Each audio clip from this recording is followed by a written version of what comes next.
took the money, food, fuel, and drugs. Then they demanded 300 million more. What happened next shocked an entire community. What kind of criminals collect ransom, food supplies, fuel, and medicine from a grieving family, only to return days later demanding hundreds of millions more? What kind of pain must a family endure when every sacrifice made to save a loved one ends in tragedy? And what does it say about the state of security when entire communities are slowly being emptied as residents flee for their lives?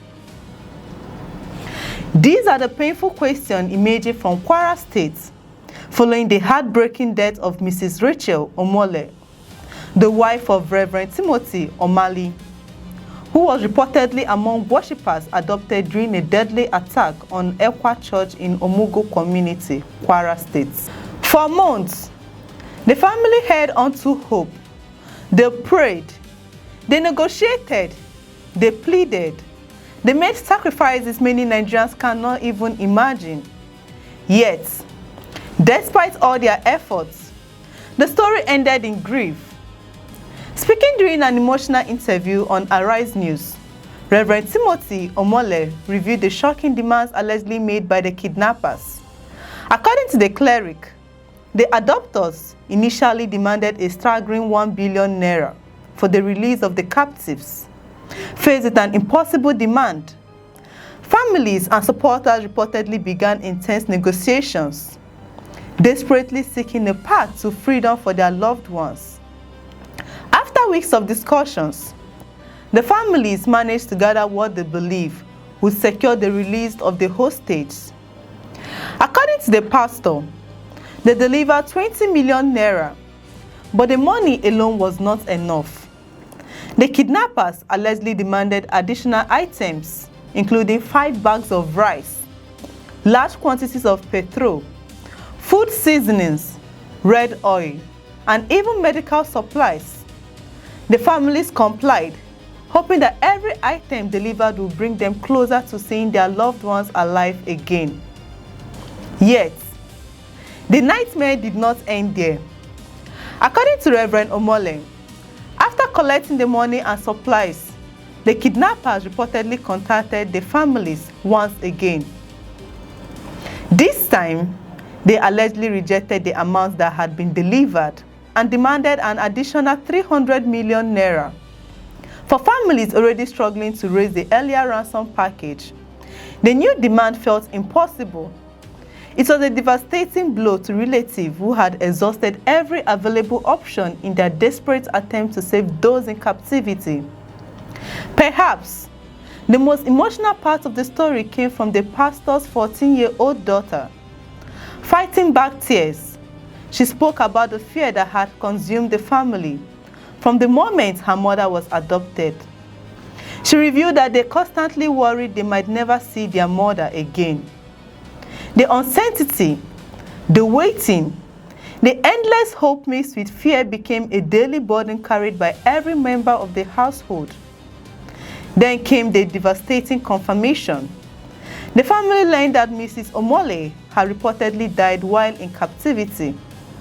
The news shattered whatever hope remained. For the young daughter, the pain was especially difficult to bear. She spoke about losing the opportunity to ever see her mother again.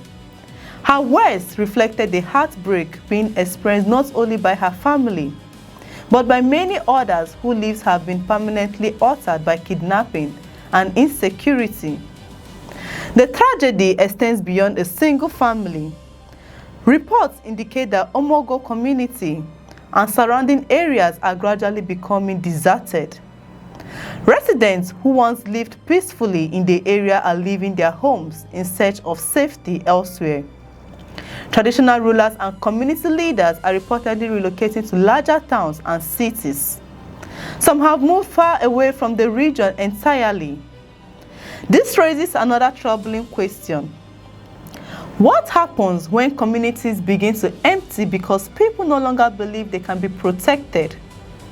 What happens when churches become targets, farmers abandon their farmlands, and families are forced to flee their ancestral homes.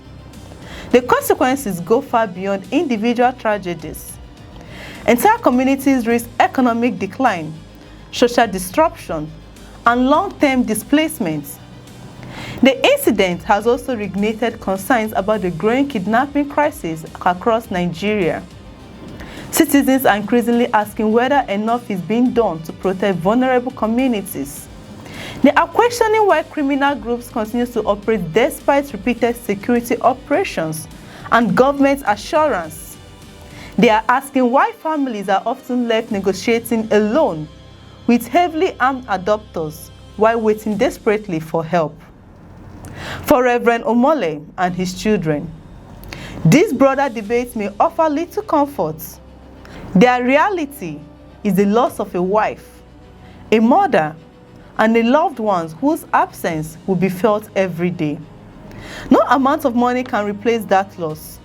No explanation can erase the pain. No promise can restore the future that was taken away.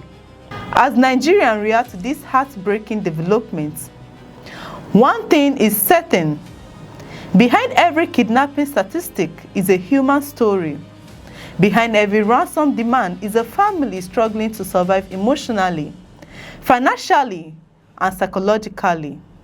And behind every delayed rescue is a growing sense of fear that continues to spread across communities already living under the shadow of insecurity.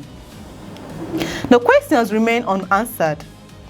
Why were the captives not released after the ransom and supplies were delivered? Why did the demands continue to increase? And most importantly, how many more families will face similar tragedies before lasting solutions emerge? For the Omole family, those questions come too late. Their focus is no longer on negotiation. It is no longer on hope. It is on mourning a loved one whose life ended far from home, while an entire nation watches and wonders who might be next. May her soul and that of other victims rest in peace. Before you go, we want to hear from you. Do you think the government is doing enough to tackle the growing kidnapping crisis across Nigeria?